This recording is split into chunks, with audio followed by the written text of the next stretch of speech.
घर में कोई चीज मिलती नहीं कभी। अरे मैं तो सामने बैठा हूँ, क्या बोल रही हूँ? आप चीज हो क्या? इंसान तो हूँ। हाँ ठीक है, पर अभी मैं लाइटर ढूंढ रही हूँ। किचन के सामने ही रखा होता है, पर अब कहीं दिख ही नहीं रहा। न जाने बहू ने कहाँ रख दिया। अरे मम्मी जी, जब भी कुछ गड़बड़ होती है तो आपको ऐसा क्यों लगता है कि वो मैंने ही करी होगी? किचन में सबसे ज्यादा काम तू ही करती है, तो और कौन रखेगा? हे भगवान, तेरा धन्यवाद। इसी बहाने कम से कम मेरी सासू माँ ने ये तो माना कि मैं किचन में सबसे ज्यादा काम करती हूँ। अरे नौटंकी छोड़ और ये बता लाइटर कहाँ है? मुझे नहीं पता मम्मी जी, वरना इतनी देर में बता चुकी होती। संजना गई थी किचन में, उससे पूछिए। किसी ने मेरा नाम लिया? इस घर में सब नमूने ही भरे हैं क्या? उनसे कहा कोई चीज नहीं मिलती तो वो बोल रहे हैं मैं सामने बैठा हूँ। जहाँ इतनी बात हो रही है तो इनका नाम आने पर इन्हें होश आया है। अरे क्या अजीब लोग हो भैया तुम सब। हाँ, एक तुम ही सबसे ज्यादा समझदार हो, बाकी सब तो नमूने हैं।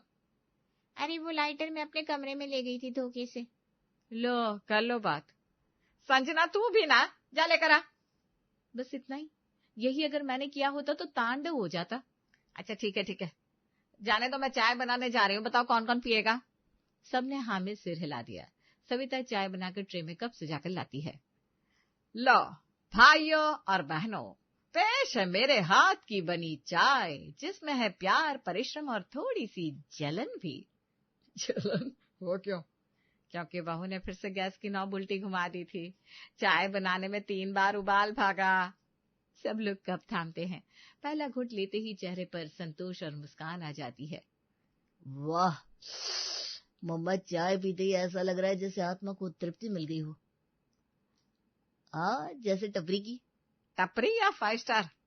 हाँ मम्मी जी, 5 स्टार की। ये देवर जी तो खुद टपरी के हैं।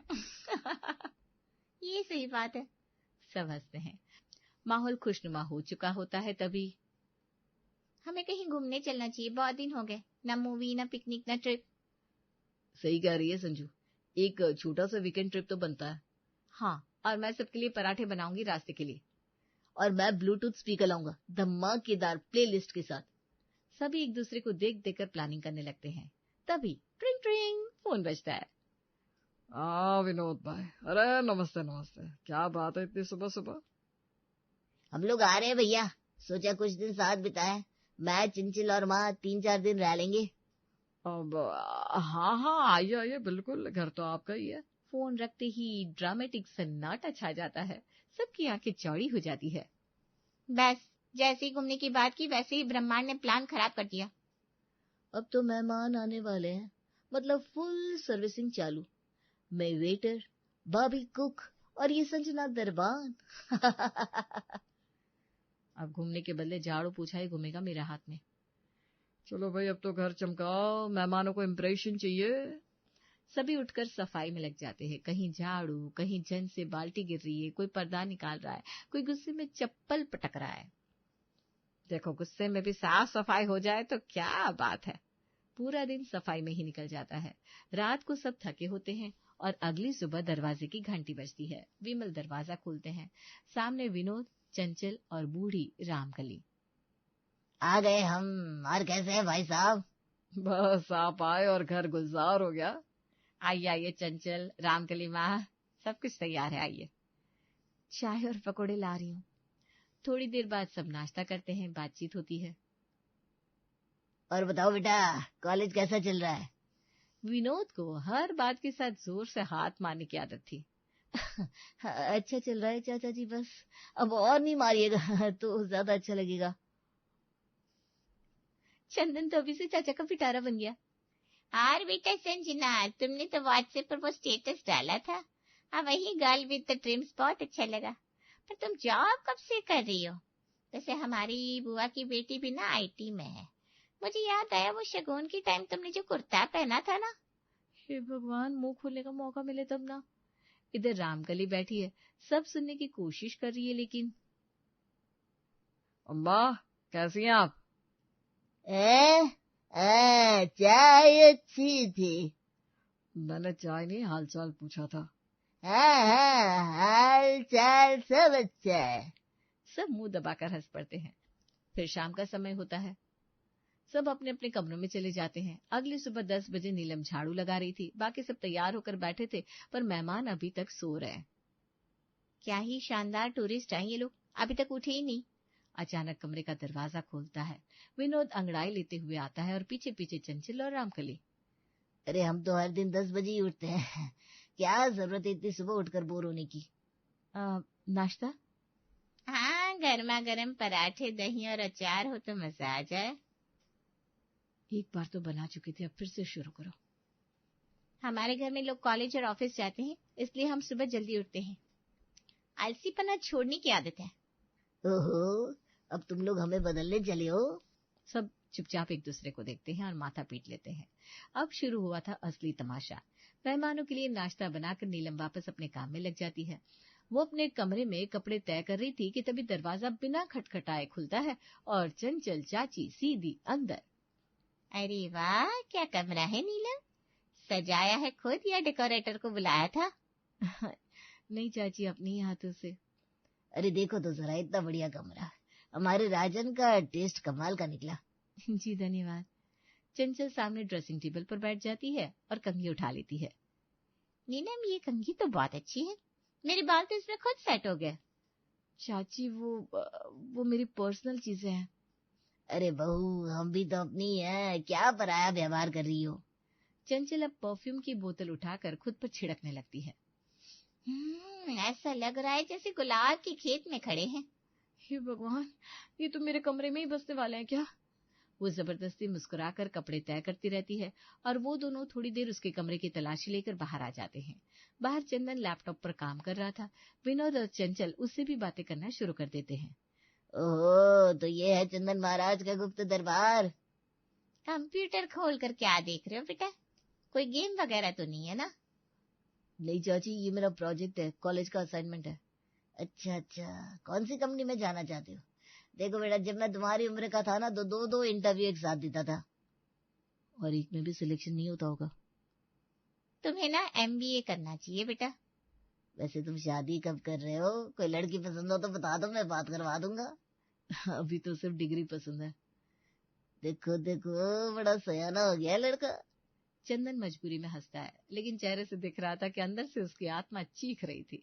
दूसरी तरफ रामकली झूले पर बैठी थी और सविता उनके बगल में। रामकली बोल रही थी मगर सुन कुछ नहीं रही थी। सविता बहू, तुम्हारा क्या हाल है? ठीक हो माँ जी, आप कैसी हैं? नहीं नहीं, मैंने ये नहीं पूछा खाना खाया कि नहीं। पूछ रही हूँ आप कैसी हैं? गर्मी तो बहुत है आजकल। गर्मी नहीं, आप है जो दिमाग में उबाल ला रही हैं। देख बहू, औरत की जिंदगी में सबसे बड़ा हथियार होता है चुप रहना। जितना चुप रहेगी उतना घर टिकेगा। जी माँ जी, वैसे आप चुप क्यों नहीं रहती? मैं तो बुढ़िया हूँ, मुझे जो मन करे बोलूंगी। और सुनने वाला भले ही अपनी आत्मा छोड़ दे। तब तक उधर विनोद विमल के पास पहुंच गया था। विमल अखबार पढ़ रहा था, पर विनोद बिना कुछ सोचे समझे बोलने लगा। भैया, आपने LIC का नया प्लान देखा क्या? नहीं, मैं अखबार पढ़ रहा हूँ। अरे रे, आप भी, टाइम कहाँ निकल जाता है पता ही नहीं चलता। अब तो हमें रिटायरमेंट प्लानिंग कर लेनी चाहिए। मैं तो 10 साल पहले ही कर चुका। और वो चश्मा मुझे लगता है नया बनवाना चाहिए। आपका नंबर शायद बढ़ गया है, नहीं? तुम मेरे चश्मे के नंबर पर क्यों रिसर्च कर रहे हो भाई? अरे भैया, हम तो अपना समझ कर पूछ रहे हैं। बहुत अपना बना लिया तुम लोगों ने। इतना कहकर विमल अखबार छोड़कर उठ जाते हैं और सीधे बाहर चले जाते हैं। बाद में विमल के अलावा पूरे परिवार में डिस्कशन होता है। मैंने आज गिनकर 8 बार किचन में चाची को टोका, फिर भी वो हर बार कुछ नया उठा लाती है। चाचा ने मेरी पूरी करियर काउंसलिंग बर्बाद कर दी और अब शादी के प्लान भी बनाने लगे हैं मेरे लिए। मैं तो चुप ही रहेगी। चाची को एक सांस में 20 बातें कहनी होती है और जवाब की जरूरत ही नहीं होती। और माँ जी, उफ, मैं बोलती कुछ हूँ और वो सुनते कुछ और है। पापा कहाँ? वो तो 2 घंटे से बाहर है, शायद बाग में बैठकर दीवारों से बात कर रहे होंगे। तभी विमल अंदर आते हैं। मुझे सब समझ में आ गया है। क्या क्या क्या? ये लोग जल्दी उठते नहीं, इसलिए पूरा दिन हमारी नाक में दम करते हैं। दिमाग खुलते ही सीधा हमारी जिंदगी में घुस जाते हैं। तो करे क्या? उठाओ, सुबह 4 बजे उठाओ, जैसे ही नींद खुले वैसे ही घर के काम पकड़ा दो, तब आएगा मजा। सही कहा पापा, यही करना पड़ेगा। चंचल चाची की चंचलता देखनी पड़ेगी। और चाचा को सुबह 4 बजे करवा देंगे योगा, पवन मुक्तासन में सारी हवा बाहर। और चाची को कहूंगी उनकी ड्रेसिंग टेबल को रिफ्रेश कर रहे हैं झाड़ू से। फिर देखना एक दिन में मेहमान खुद भाग जाएंगे। सभी ठहाके लगाकर हंसते हैं। प्लान तय हो चुका था। अगले सुबह 4 बजे घर में गहरा सन्नाटा था, सब गहरी नींद में है। अचानक विमल की आवाज गूंजती है, उठिए विनोद, चंचल, अम्मा, सुबह हो गई है, योगा का टाइम हो गया है। अरे भैया अभी तो मुर्गा भी नहीं बोला।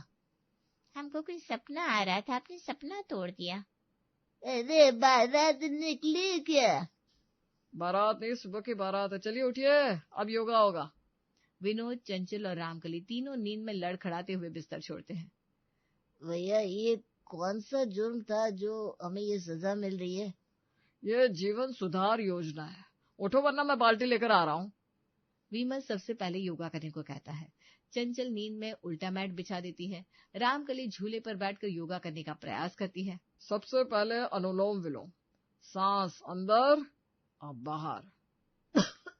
मेरी तो सांस भी अटक गई भाई। मेरा सर घूम रहा है। ये योगा है या हेलीकॉप्टर? मैं तो बैठ गई झूले पर, वहीं से कर लूंगी। जैसे मन है करे वैसा करिए। 15 मिनट तक जैसे तैसे योगा किया गया। अब तो भूख भी लग रही है। हाँ इतना पसीना बहाया है, अब शरीर कुछ मांग रहा है। बहू से कहो पराठे बना दे अचार के साथ। अरे अभी और करना है। अभी पटर पटर मत कर, बहुत कर चुके। जाकर नाश्ता बनवा। चंचल, रामकली, नीलम, संजना और सविता को उठा देती है। नीलम उठ जा बेटा, भूख लग रही है। जल्दी बना दे कुछ, वरना हमारी आत्मा तड़प उठेगी। ये तो सीधा साधा अत्याचार है। मैं तो सोच भी नहीं सकती थी कि सुबह के 5 बजे नाश्ते का फरमाइशी दौर शुरू हो जाएगा। नीलम ने ठान लिया अब इस टॉर्चर का जवाब रात की तैयारी से देगी। अगले दिन को उसे रात में 4 तरह के पराठे, 2 तरह की चटनी और दही बनाकर फ्रिज में सजा दिया। अब सुबह चाहे भूकंप आए, नाश्ता रेडी है। मैं तो चादर ओढ़कर सो जाऊंगी। लेकिन अगले दिन 4 बजे उठो उठो, योगा टाइम। तीनों फिर से उठाए जाते हैं। फिर से योगा होता है। भगवान की कसम अब तो हड्डियां पूछ रही है, हमसे क्या दुश्मनी है भाई? वैसे कुछ भी कहो, मुझे तो मजा आ रहा है। मैं तो अपने जमाने में यही सब करती थी। योगा के बाद जैसे ही सब थके हारे होते हैं, सूरज की हल्की किरणें आती है। देखो देखो सूरज निकल रहा है। निकलने दो, मेरी तो नींद जा चुकी है। सबको उठाओ भैया, ऐसा नजारा सबको देखना चाहिए। विनोद रहम कर, मत उठा सबको। नहीं नहीं, सबको दिखाते ना सूरज। चलो चंदन, राजन, संजना सब उठो। कौन मर गया? नहीं यार, सूरज निकला है। सूरज तो रोज निकलता है, इसे देखने के लिए इतनी सुबह उठाने की क्या जरूरत है? अरे उठो बच्चों, तुम्हारे पिताजी तो 4 बजे उठ जाते हैं। डिसाइड किया जाता है कि अब इनको नहीं उठाएंगे, लेकिन अगले दिन वो लोग खुद ही उठ जाते हैं और रसोई में बर्तनों की भयंकर खटपट शुरू कर देते हैं। ये क्या है? घर में भूकंप आया क्या? अरे नहीं, हम नाश्ता बना रहे हैं। कोई आलू का पराठा खाएगा क्या? ये सब ना पापा की वजह से हो रहा है। हाँ बिल्कुल, इन्हीं के दिमाग की उपज है ये सुबह सुबह सुधार योजना। ऐसे तो मेरी नींद अब जन्म जन्मांतर तक पूरी नहीं होगी। मौका पाकर सबने विमल से बात करी। पापा आपने ये बहुत गलत किया। अब हमारे तो सपनों में भी योगा मैट आने लगे हैं। और सूरज देखकर ना उल्टी से आने लगती है। अरे मुझे क्या पता था कि दांव उल्टा पड़ जाएगा। ये लोग रात में जल्दी सो जाते हैं और फिर पूरे दिन तांडव मचाते हैं। सविता चुपचाप सब सुन रही थी। अचानक बोल पड़ती है, एक आइडिया है। क्या? अगला दिन उपवास दिवस घोषित कर देते हैं। सब बोल देंगे कि व्रत है, फिर ना कोई नाश्ता मांगेगा ना बनवाएगा और दिन भर सो भी सकेंगे। मम्मा आप तो होशियार निकली। मैं तो व्रत में चादर ओढ़कर गहरी समाधि में चली जाऊंगी। और जो बोलेगा उसे कथा सुनने भेज देंगे। मैं तो कहूंगा आज मौन व्रत है। बहुत बढ़िया। अब 4 बजे के मेहमान खुद अपने मुंह पर पट्टी बांध देंगे। अगली सुबह 4 बजे विनोद, चंचल और रामकली हमेशा की तरह जोश में उठे। जोर जोर से चिल्लाते हुए बाकियों को उठाने वाले थे कि सामने से विमल एकदम सीरियस मुद्रा में प्रकट हुए। रुको, आज किसी को मत उठाना। क्यों जी? आज तो हम सूर्य नमस्कार से शुरू करने वाले थे ना। आज सोमवार है, व्रत का दिन है। अरे वाह, तो फिर फलाहार वाला व्रत करेंगे। आलू की टिक्की, साबूदाने की खिचड़ी और मीठे में सिंगाड़े का हलवा। कहे का फलाहार, असली व्रत तो निर्जला होता है। पानी की एक बूंद नहीं पीनी चाहिए, तभी पुण्य मिलता है।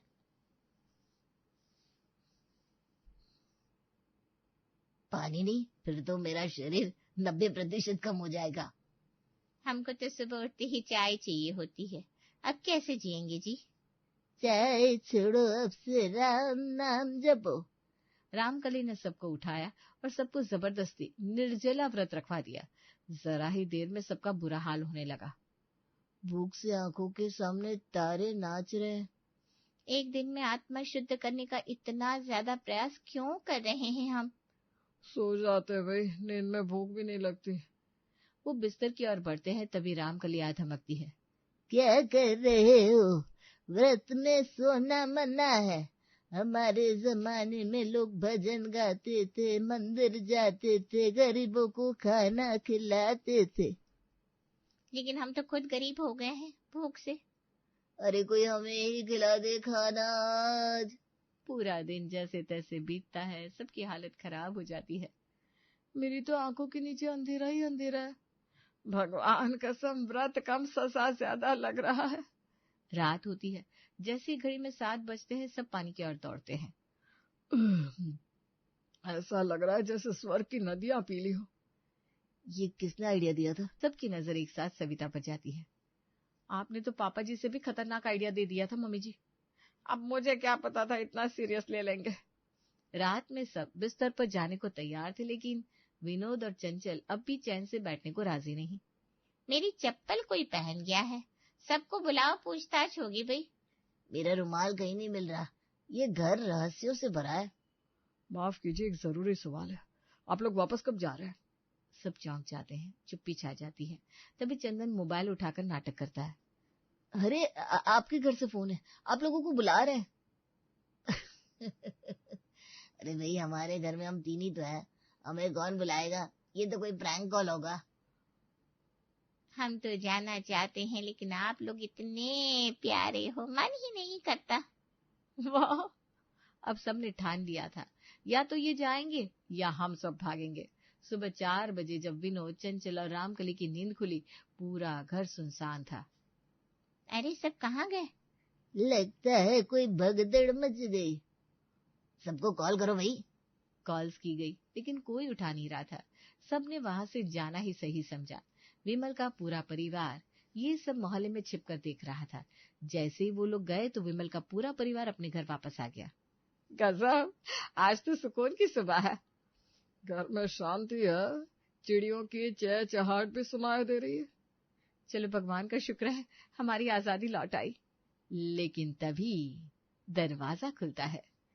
अरे हम तो अपना बैग भूल गए थे। अरे आप लोग वापस आ गए? चलो अब वापस आ ही गए तो 1 हफ्ता और रुक जाते हैं, क्यों? नहीं,